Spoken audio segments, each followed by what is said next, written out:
Hello and welcome to this week's episode of #Leadership What's on Your Mind, a series to make you think, inspire you through telling stories and helping you and adding value to your leadership story, journey even. So today we are speaking to Ric Moylan. Ric, how are you doing? Hi, how are you doing? You okay? Yeah, not too bad, thanks. So Ric, it's a great pleasure to have you on. It brings a different dynamic to some of the people that I've been talking to, and it leads into one of my big passions about the link between high performance in sport and high performance in business and leading people. So for the people who don't know you, just initially just introduce yourself and tell us a little bit about your background and your credibility from who you are and what you do. Hi everyone. My name is Ric Moylan. I am a high performance coach. I come, as you've said, Stuart, I come from a historically a background of sport and working as a performance coach in professional sport. I've worked across a kind of wide range of sports, but I'm perhaps known for my work within combat sports, and in particular professional boxing, where I've been lucky enough and fortunate enough to coach 6 world champions and a number of British and international champions. Yeah, fantastic. And again, you've correct me if I'm wrong, but you've been part of the Red Bull High Performance. So a wide range of sports really. I work with a tennis player, and so I've been on the British tennis circuit, and I'm currently working with 3 or 4 Premiership footballers. From quite well-known clubs, let's say, and I spent, as part of my journey as well, I spent a period of time with Red Bull on their extreme sport program underneath Darren Roberts. Yes. Yeah, fab. Yeah, because the reason I mention that is because I really quite like my extreme sports and watching and appreciating what actually goes into that performance. Because again, it's those things that you only see the take where they've nailed the trick or they've done that. Well, obviously there's lots of sports, isn't there? But I can really dig into and appreciate what those guys are going through to make that actually we only see success. So awesome. So Ric, I've heard you speak quite well at the corporate. You do a lot of corporate gigs in the business world, and you've got a talk about the Lonely Walk, which is absolutely amazing, and I'm going to ask you to tell us a little bit about that concept. But we're talking about leadership on this podcast. Think about yourself. Are you aware when your leadership journey started, and can you give us a little bit of a flavour about your leadership journey? I think a lot of young guys and girls. I always wanted to be a sportsman. That I wanted to kind of play sport, and there was a real debate. And I know we're on a timer today, aren't we? We're on 20 minutes, aren't we? Yeah, I have started it. I forgot to mention it this time. Yeah, there's that real debate between is leadership is it a born skill, or is it a trained skill? And I think that's something we could debate all day and probably still not even get there. For me, I just seem to, for whatever reason, I liked combat sports, but my combat sports, I wasn't that good at them actually. I used to block punches with my face, which was never ideal, but that was more, that journey started more as a young man to kind of keep me out of trouble. I was, raised in a pretty tough area in Moss Side, in Manchester and Hume and whatnot. But it was the team sports and football being the predominant one. I just ended up, I seemed to gravitate to being a natural leader, and I kind of captained pretty much every team I ever played for. And to answer that question, that I think that is where, as a young kid, looking back, I realised that I perhaps had natural leadership qualities. And then as I got older and ended up working in sport, and I realised I had a little bit of leadership skill, but I certainly needed to learn more and develop that leadership as well. And that was then perhaps as a as a young man, perhaps in my late teens, early 20s, I then became interested in developing the natural leadership skills that I had through learning and whatnot like that. Awesome. Just a quick question that's come to my mind as you were talking then, actually, before we go on to the corporate stuff that you get involved in, is what's your experience been? Because obviously I know that you run your own business now.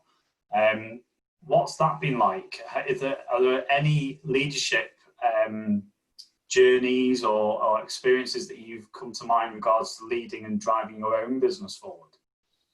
Yeah, I've had a varied sort of business journey, you know, as we've said, in terms of working in sport as a coach consultant. But I also at one point had two companies that were absolutely nothing to do with one another. Two completely separate companies that housed about 400 staff at one point. And I think the biggest, leadership lesson, I think, from all of that is, perhaps we might get onto the event side of things that I do as well now. We're surfing our way through business, and that's an analogy I use all the time. We're surfing our way through the highs, the lows, the ups and the downs, and sometimes the waves are small, and sometimes they're like, the point break of waves, and I was always taught from a good friend of mine who's a mentor of mine to act like a swan, so that, many people will have heard that before. We know that business it challenges us, but a key leadership skill is to always, and we're human, by the way, no one's perfect, but to always appear calm, to appear present and calm and composed, and certainly in some of the events that I'm involved in now, my legs are scurrying away under the water and whatnot, but I do try and sort of keep a calm persona all the time and lead, from the front like that. Yeah, fantastic. And the reason that came to mind was obviously since I've been on my leadership journey, or not my leadership journey, my business journey, there are several people that I now know and I've seen in business, and you're in that category of people that I know and I can look at, and there's lots of people that you can then follow, can't you, to get that inspiration and see what they're doing and ask the questions and just be surrounded by like-minded people. It has a massive impact on your performance as well. And remind me as well, when we get to the end, I have got it on my list to mention about your fantastic events as well at the end. So remind me if I forget. So can you give us, I know that you do some guest speaking, and this is one of the things that I really want to get you on. And you talked specifically, we mentioned already about the lonely walk. We've only got like 12 minutes left. Like 20 minutes goes really quick, doesn't it? Could you give us a little bit of a flavour about how you talk and how you bring a different perspective for people in the corporate world?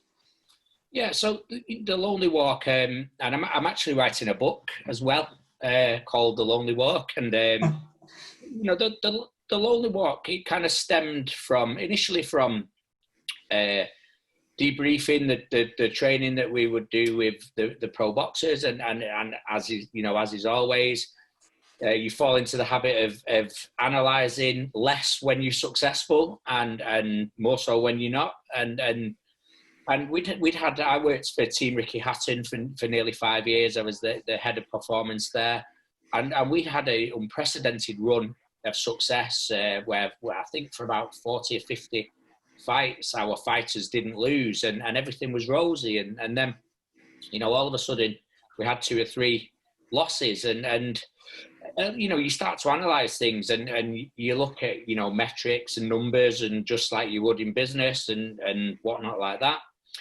But there was a key area, and then as the financial side of pro boxing started to return, the days of Chris Eubank and Nigel Benn and big stadiums had gone when I arrived at Team Ricky Hatton, and it was very much kind of small hall shows, very intimate crowds and whatnot like that.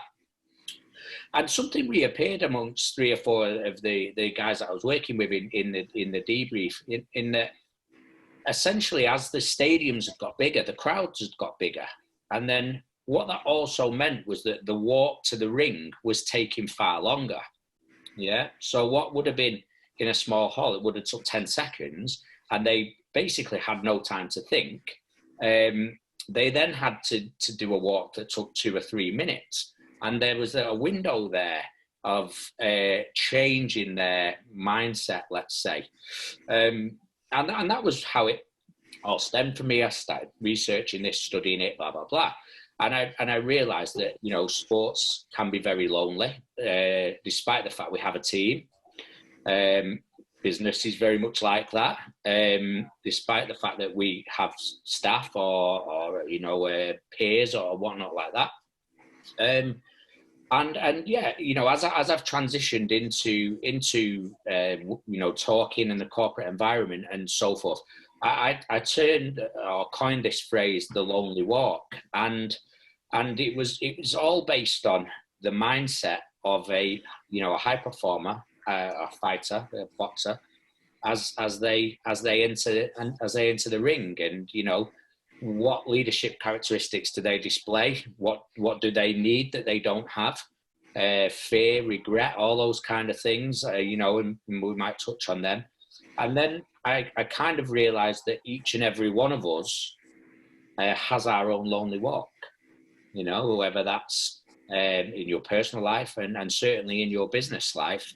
There's times when what's going through the mind of a boxer walking to the ring is the exact same things as what's going through the mind of somebody who's got their own challenges in business and their own day-to-day issues and the day-to-day battles that they're facing.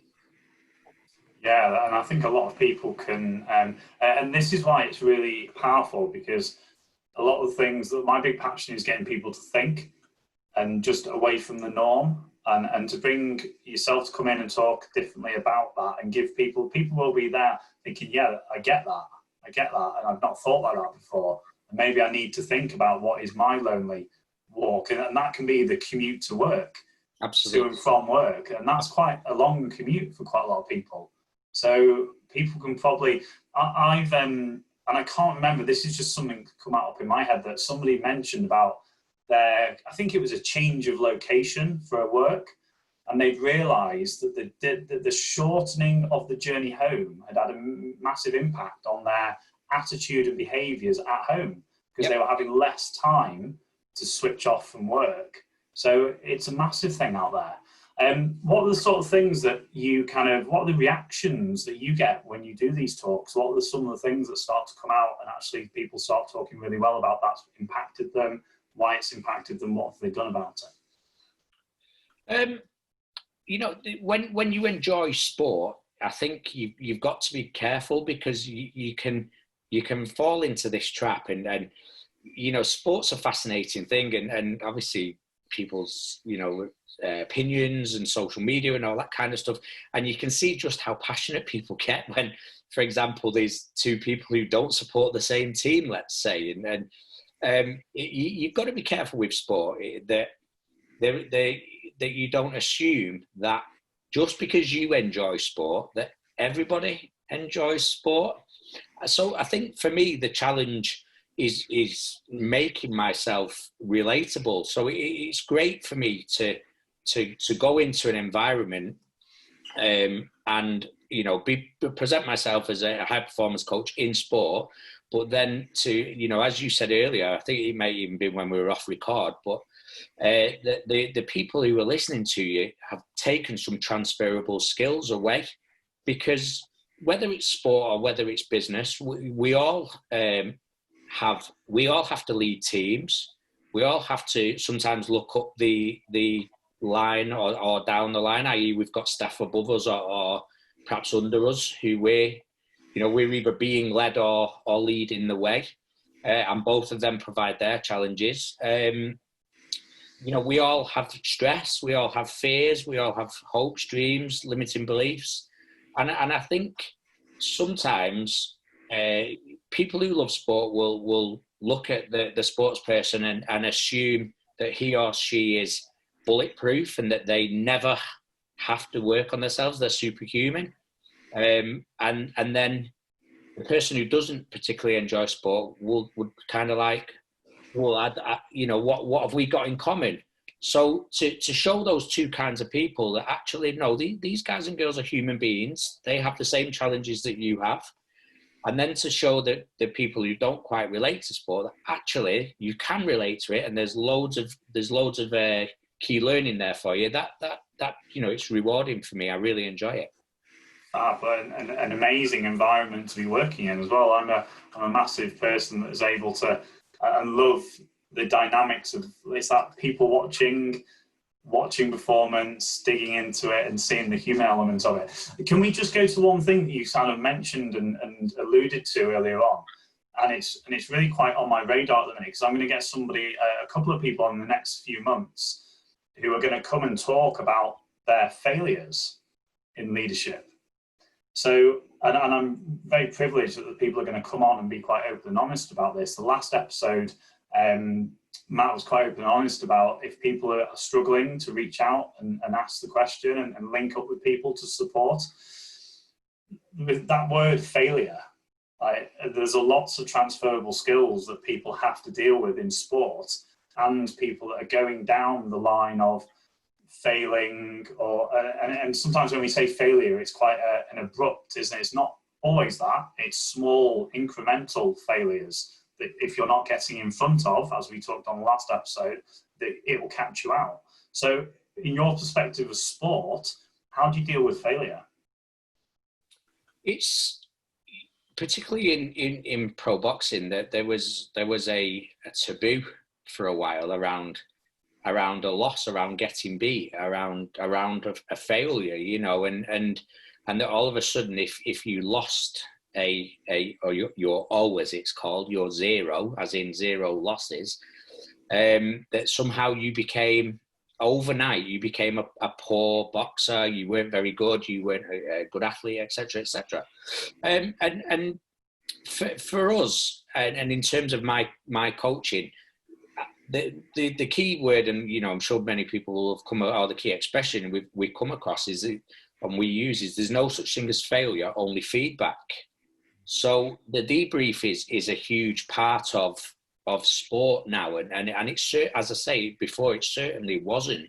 It was kind of, you know, hey, we've won, let's just carry on because we've won. We would only debrief a loss, whereas now what we debrief is a part of daily activity. It's a part of daily life, and so we don't fail. We simply take lessons. We take lessons in success, and we take lessons in loss or defeat. And you know, I think that is crucial. You know, sitting in the lonely chair at the top of a company, being the boss, is exactly that. It's a lonely place, and you know, just like a sports person, sometimes you're kind of on the ropes, or a boxer, should I say, you're on the ropes, and you're taking punches. There's an assumption from lower down that you're fully equipped to deal with it. You know, what I would say is, we all suffer defeat. It's always going to be there, so there is an acceptance there, but it's how we can process it. How do we have the right people around us, and can we take the lessons from that defeat, you know, in order to grow. Muscles grow from being stretched and the trauma. That, you know, our mindset, our leadership skills are exactly the same. And I think I'm kind of alluding towards my thoughts on leadership there as well. Yeah, exactly. And it's exactly the same. It's that you said then, the people you surround yourself with, the environment you create, those doors are open, and that two-way, isn't it? That communication and that feedback at both success and failure. I think that's one of the biggest things there, isn't it? That you said that quite a lot of people stop doing things when it's successful, and then you're losing a lot of analytics and a lot of, like, when you go to the failure or the not as successful, or whatever it is. Even we could talk all day about failure, couldn't we? Even the word and the label, and you said about just that mentality of losing your zero, your O, is a massive mindset shift. Yeah. I mean, I was, you know, lucky enough to just a few weeks ago, I had a one-to-one with Andy Murray, the tennis player, and you know, his views on failure were fascinating, and it was an amazing story in that, you know, he kind of likened the glory years, and it was interesting because he would talk about Nadal, Djokovic, and Federer as the golden three, and I was like, no, it was a four, and he was very, very humble guy actually. He was like, no, absolutely not, and he talked about that whenever you played in a tournament with the golden three, that week you would get beat, and that is you could be the fourth or fifth best tennis player in the world, a phenomenal performer, living the right life, doing the right things, achieving amazing things. Yet every week you get beat, and that I thought was a fascinating way of looking at things, and the way he lives his career. Yeah, that's amazing. And again, what a great experience to be getting into the mind of people like that. Fantastic. So that's our 20 minutes, but I want to give you a chance to just quickly tell us. I'm going to put all the links onto these about what you're getting up to and what you're doing currently. Can you tell us a little bit about just what that is, the events that you're running and how you're doing? Because it's amazing that we're able to go ahead this year, which is amazing, which is fab news. We've only just found out. So that's awesome. Tell us a little bit about it. We've still got a couple of hurdles. I'm going to a meeting this afternoon about it, actually. So, kind of fingers crossed. But long story, very quickly, I am a fundraiser for a Royal Manchester Children's Hospital, in particular the newborn intensive care unit. Sadly, my niece was on the unit and unfortunately didn't make it. She lasted 12 days old. So I've been a fundraiser ever since, trying to help what the ward who do amazing things there. My book, The Lonely Walk, is going to be all profits given to the neonatal or the newborn intensive care unit at Royal Manchester Children's Hospital. I also run a annual event called Charity Boxing Nights, which it's usually once a year. It's in Manchester. We do have plans to expand, but we'll see how that goes as well. With COVID, it's normal guys and girls who've never fought before. They get trained by me, and they get into the ring, trained by me. They have a white collar boxing match, and they raise money for this amazing cause. And fingers crossed we're going to go ahead this year, and I will definitely be leading that event like a swan, I'm cool and calm on the outside, but with my legs going mad on the underneath, definitely. Awesome. So I'm going to pull those links to that event, and this will be coming out a week after this meeting. Fingers crossed. So thanks very much for listening this week, guys. If you enjoyed it, please hit us a like, hit us a review, tell us what your takeaways are from this, and we'll see you next week. Thanks again, Ric. See you soon. Cheers, Stuart. Thanks, mate. Bye.